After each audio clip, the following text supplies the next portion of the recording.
Jeezy said it, or at least that's what the streets are whispering. Listen to this. A comment blew up online that said, and I quote, "Jeezy would never, he'd stand his ground."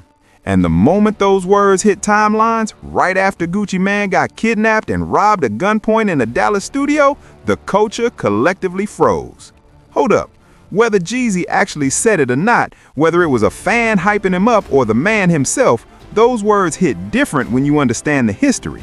When you know what went down between these two Atlanta heavyweights over the last 20 years, that line isn't just shade, that's a warning, that's a callback, that's someone pointing at a wound that never fully healed. And today, we're peeling that scab all the way back. Because this isn't just about Pooh Shiesty forcing Gucci Mane to sign papers at gunpoint. This isn't just about Big 30 blocking the studio door while a man almost got choked out in Dallas. This is about Gucci Mane, the same man who built a legacy surviving robberies, getting caught slipping by his own artist. And the second it went down, one name shot out of everyone's mouth like instinct: Jeezy. Y'all need to hear this, because when you connect the dots, the 2005 robbery, the murder charge, the diss tracks, the verses, and now this, you see this story has been cooking for 20 years, and it just hit a brand new chapter. Let's break it down. To understand why the internet immediately dragged Jeezy into the 2026 Dallas situation, we gotta rewind to the beginning. Early 2000s Atlanta, trap music was being born in real time, and two men were at the center: Radrick Davis, aka Gucci Mane, and Jay Jenkins, aka Young Jeezy. These two weren't always enemies. Fam, they were actually cool. At one point, Jeezy hit up Gucci for a collab, and the record they made together? Icy. Gucci was the newcomer. Jeezy had the bigger buzz. Signed to Def Jam with a debut album on deck, Let's Get It, Thug Motivation 101, Jeezy envisioned Icy as the lead single. He treated it like their joint record. He thought they had an understanding.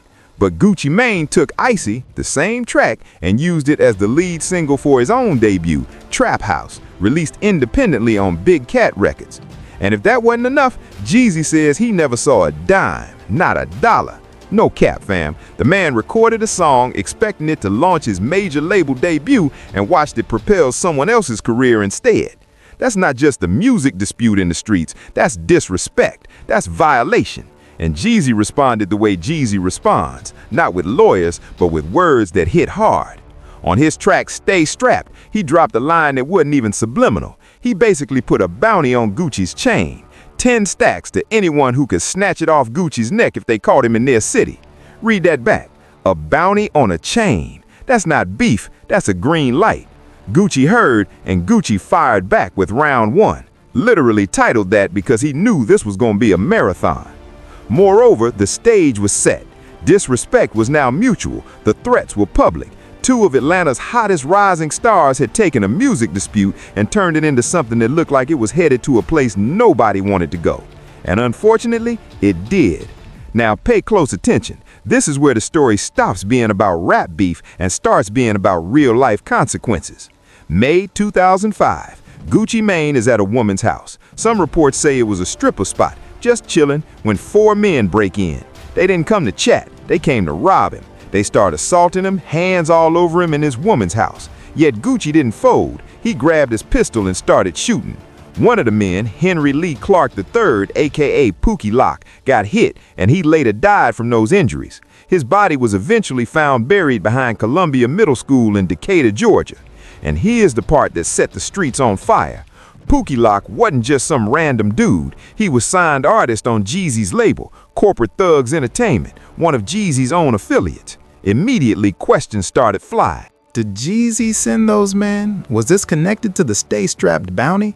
Retaliation for the Icy situation? Gucci Mane turned himself in to DeKalb County Police on May 19, 2005, days before his debut album dropped. He posted bond the same day Trap House released. From jail, he made a phone call and said in his own words, "I just want everyone to know I'm not a murderer. I was upset. I was scared a little bit, but I had to do what I had to do. You gotta be a man about it. I'm not a bad person. I have remorse for everything that happened." On the flip side, Jeezy came out saying Gucci was spinning a bad situation into publicity to sell records. He denied any connection to the robbery, denied having anything to do with Pookie Lock showing up at that house. The murder charges against Gucci were eventually dropped, insufficient evidence. An eyewitness backed up Gucci's self-defense claim. He walked, but the shadow of that night never fully lifted. You can drop charges, but you cannot erase history. Both men knew it. Here's the thing about the Gucci and Jeezy saga that separates it from almost every other rap beef. It never fully died. It just went cold, then flared back up again and again over 15 years.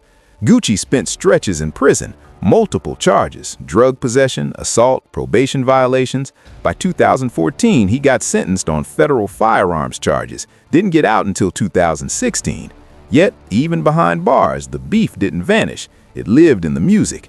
Every few years, Gucci would drop a line, Jeezy would gesture, and Atlanta streets were reminded this thing wasn't settled. Then came 2020, Versus. If you don't know, Versus was Swiss Beats and Timbaland's pandemic platform, where legends went hit for hit with their catalogs.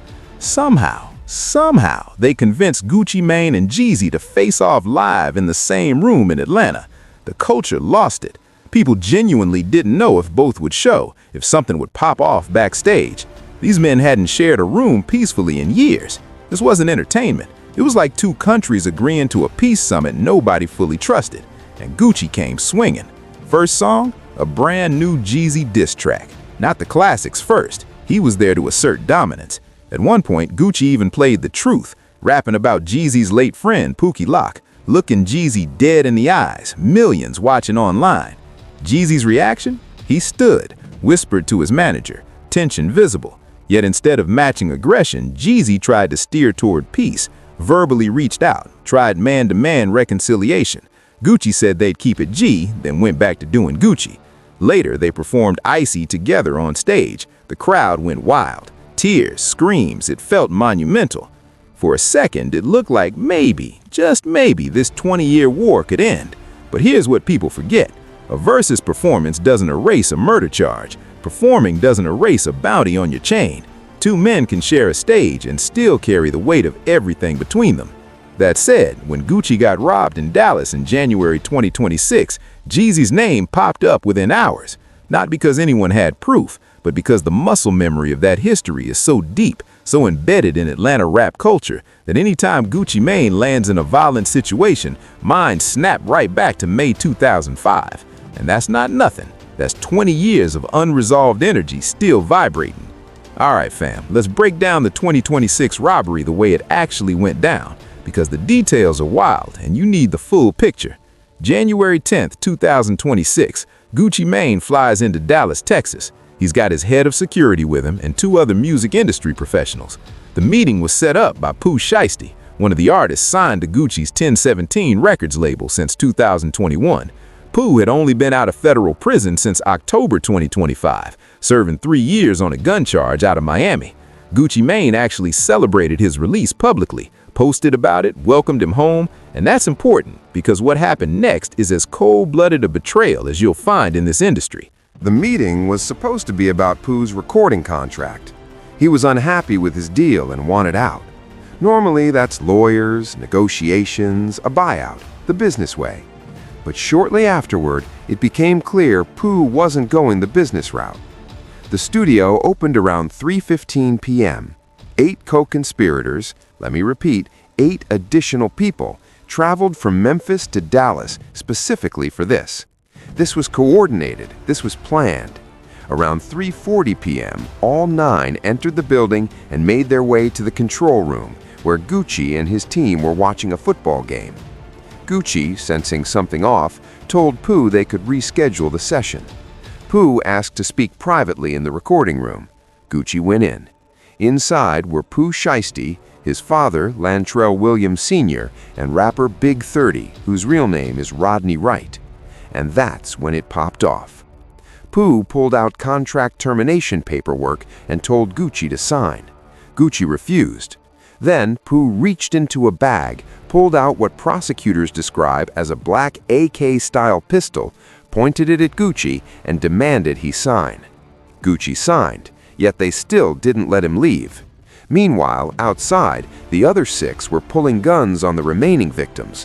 One man had his wallet and jewelry snatched. Another was choked from behind to near unconsciousness. Prosecutors say the victims genuinely thought they were going to be executed. Beyond that, they stole Gucci's wedding ring, watch, earrings, and cash, and filmed him signing the papers and verbally releasing Pooh from the contract. Pooh's dad reportedly said the paperwork needed a date, so they forced Gucci to add one. By 4:48 p.m., they left. The whole thing took barely over an hour. But here's where they really fumbled. Hours later, multiple suspects were on social media showing off stolen goods, Rolexes, chains, jewelry. One even went live wearing a chain prosecutors say came from the robbery.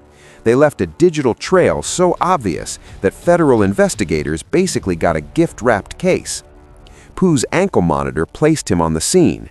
License plate readers tracked their cars from Memphis to Dallas. Fingerprints on cups in the studio tied multiple suspects to the scene. Evidence stacked up before it even hit the courtroom.